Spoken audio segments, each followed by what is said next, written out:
Bismillahirrahmanirrahim. Assalamualaikum warahmatullahi wabarakatuh.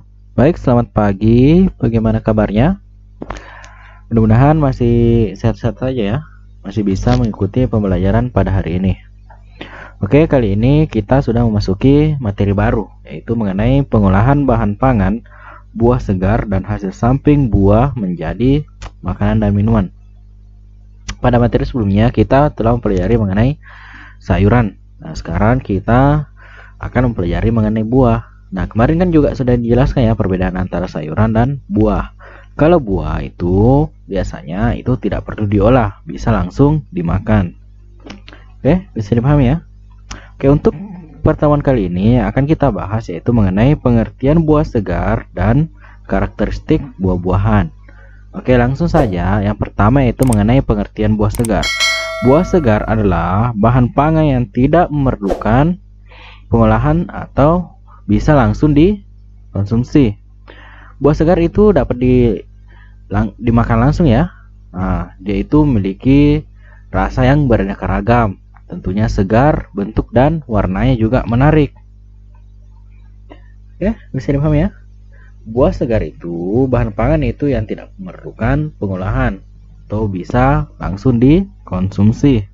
Berbeda ya, kemarin kalau sayur berarti itu perlu diolah terlebih dahulu sebelum dikonsumsi.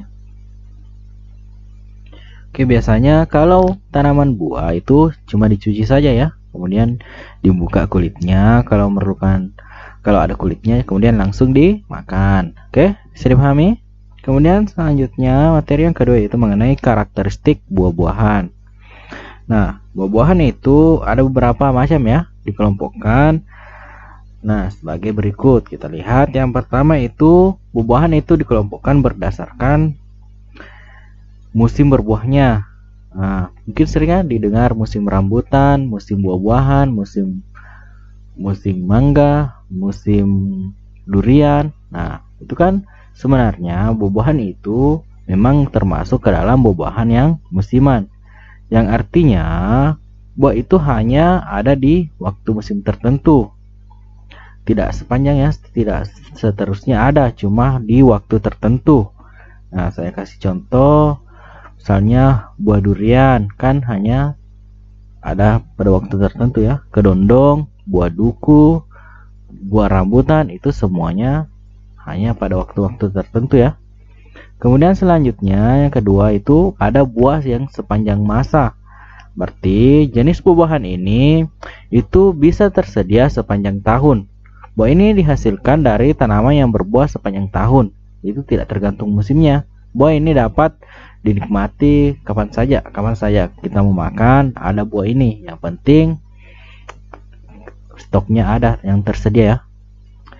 Oke, contohnya ada nanas, pisang, pepaya, jambu air, jambu biji, markisa dan sebagainya. Itu semua masuk ke tanaman sepanjang tahun. Pokoknya bisa ditemukan kapan saja, tidak perlu menunggu musim buah. Ini bisa dinikmati ya. Bisa dipahami?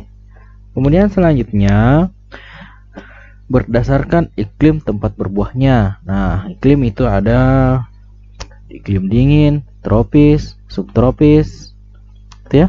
Namun yang kita bahas ini mengenai buah di Indonesia itu ada dua, ada buah tropis dan ada buah subtropis. Nah, yang pertama buah tropis. Berarti buah-buahan ini tumbuh di iklim panas ataupun yang suhunya itu sekitaran 25 derajat Celcius atau lebih. Nah, contohnya ada pisang, pepaya, nanas, mangga, rambutan dan durian. Itu semua bisa tumbuh di iklim panas yang suhunya sekitaran 25 derajat Celcius. Kemudian yang kedua itu buah subtropis. Buah dari tanaman yang tumbuh di iklim yang sedang atau di daerah yang mempunyai suhu udara maksimum 22 derajat Celcius. Nah, contohnya ada apel, jeruk, stroberi, anggur dan sebagainya. Ini biasa di daerah-daerah pegunungan ya. Bisa dijumpai tanaman-tanaman ini. Ada apel, jeruk, stroberi, anggur dan sebagainya. Kemudian selanjutnya itu berdasarkan proses pematangannya. Ini juga terbagi atas dua. Ada buah klimaterik dan ada buah non klimaterik. Nah, buah klimaterik itu buah yang setelah dipanen dapat menjadi matang hingga terjadi pembusukan. Proses pematangan buah dalam fase klimaterik ini ditandai dengan perubahan warna, tekstur, dan bau buah. Nah, contohnya pisang, mangga, pepaya, jambu biji, apel, dan sebagainya. Ini meskipun sudah dipanen, sebelum matangnya dipanen, nah dia itu akan tetap matang ya setelah dipanen. Nah, contohnya mangga, pepaya, jambu, pisang, itu semua masuk ya buah klimaterik. Kemudian yang kedua, buah non klimaterik. Itu buah yang setelah dipanen tidak akan mengalami proses pematangan, tetapi langsung ke arah pembusukan. Nah, contohnya semangka, anggur, jambu air, dan nanas. Ini langsung ke busuk ya.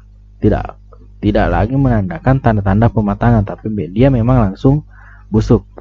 Oke, bagaimana? Bisa dipahami ya? Jadi, tadi buah segar itu berarti buah itu yang bisa langsung dikonsumsi tanpa perlu diolah. Nah, karakteristik buah-buahan itu terbagi atas tiga. Ada berdasarkan musim berbuahnya, ada berdasarkan iklim tempat buahnya, dan berdasarkan proses pematangannya. Oke, bagaimana? Bisa dipahami ya?